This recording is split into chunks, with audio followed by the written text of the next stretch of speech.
میں انگریزوں کے دور اقتدار میں محکمہ پولیس کا ایک انسپکٹر۔ پیش خدمت ہے جاسوسی اور سراغ رسانی کی ایک نئی کہانی جس کا نام ہے بٹن، بزرگ اور بدکار بیوی۔ کہانی میں جانے سے پہلے آپ سے ایک ہی درخواست کہ اگر آپ اس چینل پر نئے ہیں تو اس چینل کو سبسکرائب کیجئے اور ساتھ ہی بیل آئیکن کو بھی پریس کیجئے تاکہ ہر نئی آنے والی جاسوسی ویڈیو کا نوٹیفیکیشن آپ کو بر وقت مل سکے۔ تو آئیے کہانی کی طرف چلتے ہیں۔ ٹھیکیدار کی بہو نے کہا کہ مقتولہ کا خوش رہنا قابل فہم تھا۔ اس کے ماں باپ بھی اچھے شہرت کے لوگ نہیں تھے۔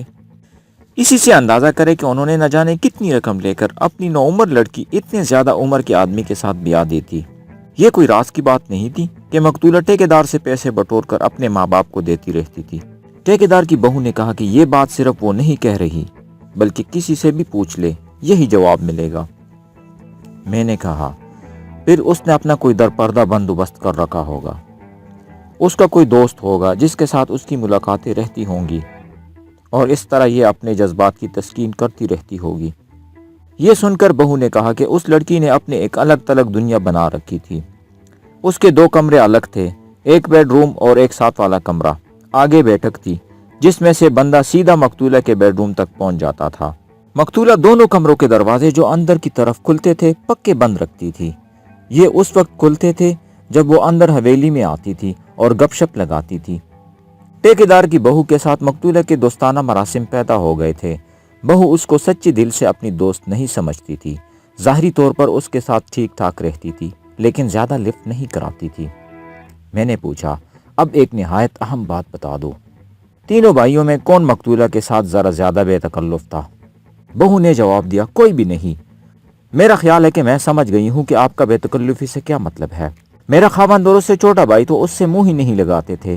درمیانہ بھائی ذرا آزاد خیال اور زندہ دل ہے، وہ کبھی اس کے ساتھ کھل کر بات کر لیا کرتا تھا، لیکن میں اسے بے تکلفی نہیں کہوں گی۔ ان تینوں بھائی میں کوئی ایک بھی اس کے کمرے میں نہیں جاتا تھا۔ اگر کبھی جانے کی ضرورت پڑتی تھی تو 1-2 منٹ بعد باہر آ گئے۔ یہ نوٹ کر لے کہ میں نے ٹھیکیدار کی بہو کے ساتھ بہت سے باتیں کی تھی اور اتنے زیادہ سوال کیے تھے کہ خود مجھ کو بھی یاد نہیں رہا کہ کیا کچھ پوچھ چکا ہوں۔ یہاں نہایت ضروری باتیں تحریر کر رہا ہوں تاکہ آپ کو کہانی سمجھنے میں آسانی ہو۔ میں نے مقتولہ اور ٹھیکیدار کے بیٹوں کے آپس کے تعلقات کی بابت اتنا زیادہ کوریدا جیسے بال کی کال اتاری جاتی ہے۔ اس کی وجہ یہ تھی کہ مجھ کو شک تھا کہ مقتولہ نے ان بھائیوں میں سے کسی کو پانس رکھا ہوگا۔ بہو نے کہا میں آپ کو ایک اور بات بتاتی ہوں۔ یہ میں خود خیال رکھتی تھی بلکہ ایک قسم کا پہرا دیتی تھی کہ ان بھائیوں میں سے کوئی بھی مقتولہ کے کمرے میں زیادہ دیر تک نہ ٹھہرے۔ میں سمجھی کہ لڑکی غلط خیالات رکھتی ہے اور اس کا چال چلن بھی صحیح نہیں، کہیں ایسا نہ ہو کہ لڑکے آخر جوان ہے، کوئی لڑکا اس کے قابو میں آ جائے۔ میں بہت حد تک یقین کے ساتھ کہہ سکتی ہوں کہ کوئی ایک بھی بھائی اس کی باتوں میں نہیں آیا تھا۔ اس کی ایک وجہ تو یہ ہے کہ تینوں بھائی مقتولہ کو اپنی ماں کی دشمن سمجھا کرتے تھے۔ میرا مشاہدہ اور تجربہ ہے کہ اس چال چلن کی لڑکیاں جس چال چلن کی مقتولہ تھی اپنی نوکرانیوں کو رازدان بنا لیتی ہے اور ان کو پیغام رسانی کے واسطے استعمال کرتی ہے۔ مجھ کو بتایا گیا تھا کہ گھر کی نوکرانی دراصل مقتولہ کی ذاتی نوکرانی بن گئی تھی اور زیادہ تر اس کے کمرے میں رہتی تھی۔ میں نے اس کی بابت ٹھیکیدار کی بہو سے پوچھا اور اپنا یہ خیال بھی ظاہر کیا کہ نوکرانی اس کی رازدار ہوگی۔ بہو نے میرے اس خیال کی تائید کی اور کہا کہ مقتولہ کی درپردہ زندگی میں اس نوکرانی کا اچھا خاصا عمل دخل ہے۔ بہو نے ایک اور بات بھی بتائی۔ اس نے ایک جوان سال آدمی کا نام لیا جو ٹھیکیدار کا خاص ملازم تھا۔ وہ زیادہ تر مقتولہ کے پاس آیا کرتا تھا۔ نوکرانی نے ایک بار بہو کو بتایا کہ مقتولہ نے اس کو سختی سے منع کیا تھا کہ جب یہ آدمی اس کے کمرے میں ہو تو وہ کمرے میں نہ آیا کرے۔ یہ ایک نیا شخص تھا جو بہو کی زبانی میرے سامنے آیا۔ میری مختصر سی ڈائری میں اس کا اصل نام لکھا ہوا ہے لیکن میں اس کی بجائے اس کا نام اقبال تحریر کروں گا۔ بہو نے بتایا کہ اس کی عمر 24-25 سال تھی اور یہ ٹھیکیدار کا خاص ملازم ہے۔ اس کا بالکل مختصر سا ذکر ٹھیکیدار نے بھی کیا تھا لیکن میں نے توجہ نہ دی تھی۔ یہ شخص اس واسطے میری نگاہ میں اہم ہو گیا کہ بہو کہتی تھی کہ یہ بھی مقتولہ کے زیادہ قریب تھا۔ اس کے ساتھ ہی بہو نے اقبال کی شرافت اور دیانتداری کی بہت تعریف کی۔ وہ کہتی تھی کہ بڑے ہی ستھرے اور پاکیزہ کردار کا نوجوان ہے۔ میں اس کا تھوڑا سا تعارف ضروری سمجھتا ہوں جو بہو نے مجھ کو بتایا تھا۔ ٹھیکیداری کے کام میں چھوٹی چھوٹی وصولیاں اور ادائیگیاں اقبال کے ہاتھوں میں ہوتی تھی۔ مجھ کو یاد آیا کہ میری جیب میں ایک کاغذ کا ایک چھوٹا سا ٹکڑا پڑا ہے جو مجھ کو مقتولہ کے پلنگ کے قریب سے ملا تھا۔ اس پر کچھ نام اور ان کے آگے رقمیں لکھی ہوئی تھی۔ میں نے کاغذ کا یہ ٹکڑا اپنی جیب میں ڈال لیا تھا۔ گھر کا سارا انتظام اور اس کے اخراجات اور باورچی خانے کے اخراجات اقبال کے ہاتھوں میں تھے۔ ٹھیکیدار کو اور خود بہو کو بیٹوں پر اتنا اعتبار نہیں تھا جتنا اقبال پر تھا۔ بہو نے ان الفاظ میں اس کی تعریف کی کہ اس کے ہاتھ میں ہزاروں کی رقم دے دو، خواہ چند آنے دے دو، یہ ایک ایک پائی کا حساب دیتا ہے، اور چند روپے جو ٹھیکیدار کو بھی یاد نہ ہو اور پھر گھر میں بھی ان کا کوئی خیال نہ ہو، اقبال بتا دیتا ہے کہ فلاں جگہ خرچ ہوئے ہیں یا خرچ نہیں ہوئے اور یہ واپس لے لیں۔ یہ شخص چونکہ باہر کا آدمی تھا اور اس کی حیثیت ایک ملازم کی تھی اور اس گھر میں عمل دخل بھی بہت زیادہ تھا، اس واسطے میں نے ضرورت محسوس کی کہ اس کی بابت ساری معلومات لے لوں۔ بہو نے اس شخص کی بیک گراؤنڈ یہ سنائی کہ اس نے جب میٹرک پاس کی تو ایک ہندو آڑتی کے پاس منشی لگ گیا۔ اس کا باپ آرے کی مشین پر کام کرتا تھا۔ یہ ماں باپ کا اکلوتا بیٹا تھا اور 2 بہنیں تھیں۔ جب ٹھیکیدار کا کام خوب چل پڑا تو اس نے آرے کی 2 مشینیں لگوائی۔ اقبال کا باپ کسی اور کی مشین پر کام کرتا تھا۔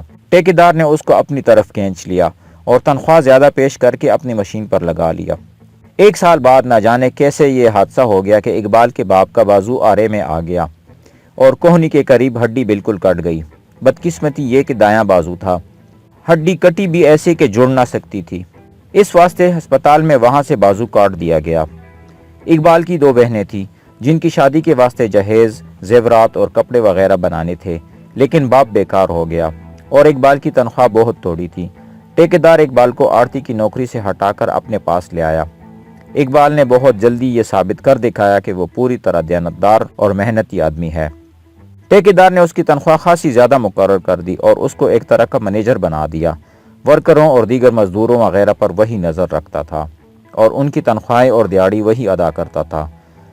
پھر ٹھیکیدار نے اس کی دیانتداری کو دیکھتے ہوئے اس کو گھر کے انتظامات بھی دے دیے اور یہ شخص ایک طرح گھر کا فرد بن گیا۔ ٹھیکیدار نے اقبال کو اس قدر قابل اعتماد سمجھا کہ اس کو مقتولہ کا جیسے باڈی گارڈ بنا دیا ہو۔ بہو نے ذرا مسکراتے ہوئے کہا کہ ٹھیکیدار نے دراصل اقبال کو جاسوسی کے واسطے مقتولہ کے ساتھ لگا دیا تھا اور مقتولہ کو کہا تھا کہ وہ اس کو اپنا ذاتی ملازم سمجھے۔ یہ وجہ تھی کہ اقبال مقتولہ کے پاس دن میں 1 آدھ مرتبہ ضرور آتا اور خاصی دیر کمرے میں رہتا تھا۔ بہو کا خیال یہ تھا کہ ٹھیکیدار دراصل معلوم کرتا رہتا تھا کہ مقتولہ گھر رہتی ہے یا جاتی ہے، اگر جاتی ہے تو کہاں جاتی ہے اور گھر میں اس کا رویہ کیا ہے۔ اقبال ٹھیکیدار کو پوری رپورٹ دیتا تھا۔ ٹھیکیدار کی بہو کے ساتھ میری اتنی زیادہ باتیں ہو چکی تھی کہ ہم میں بے تکلفی پیدا ہو گئی تھی۔ مجھ کو اس بہو کے بابت یہ اطمینان مل گیا تھا کہ کھل کر بات کرتی ہے اور عقل سے کام لیتی ہے، کوئی فضول بات اس کے منہ سے نہیں نکلی۔ میں نے یہ بھی نوٹ کیا کہ وہ میری ہر بات اور میرا ہر سوال تہ تک سمجھ لیتی تھی۔ مثلا میں نے کہا کہ اس کا خیال ہے کہ اقبال بھی آخر 23-24 سال کا جوان لڑکا ہے، مقتولہ نے اس کے ساتھ کوئی دوسری قسم کی دوستی لگائی ہوگی۔ بہو میری بات فوراً سمجھ گئی۔ اس نے پورے یقین اور وثوق کے ساتھ کہا کہ ایسا نہیں ہو سکتا۔ یہ اس واسطے نہیں ہو سکتا کہ اقبال صرف دیانتدار ہی نہیں تھا بلکہ پکا نمازی بھی تھا، اور وہ ٹھیکیدار کا اتنا زیادہ احسان مند تھا کہ اس کے ساتھ بے وفائی اور دھوکہ دہی نہیں کر سکتا تھا۔ بہو نے یہ بھی بتایا کہ 3-3.5 مہینے پہلے اقبال کی شادی ہو گئی ہے۔ وہ اپنی بیوی کو 2-4 مرتبہ اس گھر میں لایا تھا۔ وہ بہو سے بھی ملی اور مقتولہ کے پاس بھی بیٹھی رہی تھی۔ بہو نے اقبال کا ذکر اس واسطے نہیں کیا تھا کہ اس کو کوئی شک و شبہ نہیں تھا کہ اس واردات میں اس کا بھی ہاتھ ہو سکتا ہے۔ بہو نے مجھ کو صرف یہ بتانا چاہا کہ نوکرانی کے علاوہ اقبال کا مقتولہ کی زندگی میں عمل دخل تھا، اور میں مزید کچھ معلوم کرنا چاہوں تو اقبال سے پوچھوں۔ فجر کی اذانیں ہو چکی تھی اور صبح طلوع ہو رہی تھی۔ اس سے اندازہ لگائیے کہ میں نے ٹھیکیدار کی بہو سے کس قدر طویل گفتگو کی تھی۔ مجھ کو معلوم تھا کہ کچھ دیر بعد لاش پوسٹ مارٹم کے بعد گھر آ جائے گی اور اس گھر میں سارا محلہ اکٹھا ہو جائے گا اور ماتم کی فضا بن جائے گی۔ اس واسطے میرا وہاں ٹھہرنا ٹھیک نہیں تھا۔ لاش آ جانے سے میں وہاں کوئی تفتیش نہیں کر سکتا تھا۔ میں نے نوکرانی سے لمبی پوچھ گچھ کرنی تھی، اس واسطے میں نے یہ بہتر سمجھا کہ نوکرانی کو اپنے ساتھ تھانے لے چلوں۔ میں نے ٹھیکیدار کو اندر بلایا اور کہا کہ اس کو نوکرانی کو میں ساتھ لے جا رہا ہوں۔ اس کو یہ بھی کہا کہ وہ کوئی بچہ یا کم عمر آدمی نہیں، وہ خود بھی جاسوسی اور سراغ رسانی کرتا رہے اور کہیں سے بھی اس کو ذرا سا اشارہ ملے تو فوراً مجھ کو تھانے اطلاع دے دے۔ ٹھیکیدار نے نوکرانی کو میرے ساتھ بھیج دیا۔ مجھ کو اس کے خاص ملازم اقبال کی بھی ضرورت تھی، لیکن ابھی باہر کسی کو پتہ نہیں لگا تھا کہ اس گھر میں کیا قیامت ٹوٹی ہے۔ اسی وجہ سے اقبال بھی نہیں آیا تھا۔ اگر آیا ہوتا تو میں اس کو بھی تھانے لے جاتا۔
تو یہ تھا آج کا ایپیسوڈ، امید ہے آپ کو پسند آیا ہوگا۔ کمنٹس میں اپنی رائے کا اظہار ضرور کیجئے۔ اس کے ساتھ ساتھ اس چینل کو سبسکرائب کیجئے اور بیل آئیکن کو بھی پریس کیجئے تاکہ ہمارا ساتھ برقرار رہ سکے۔ شکریہ۔ ملتے ہیں ایک نئی کہانی کے ساتھ، تب تک کے لیے خدا حافظ۔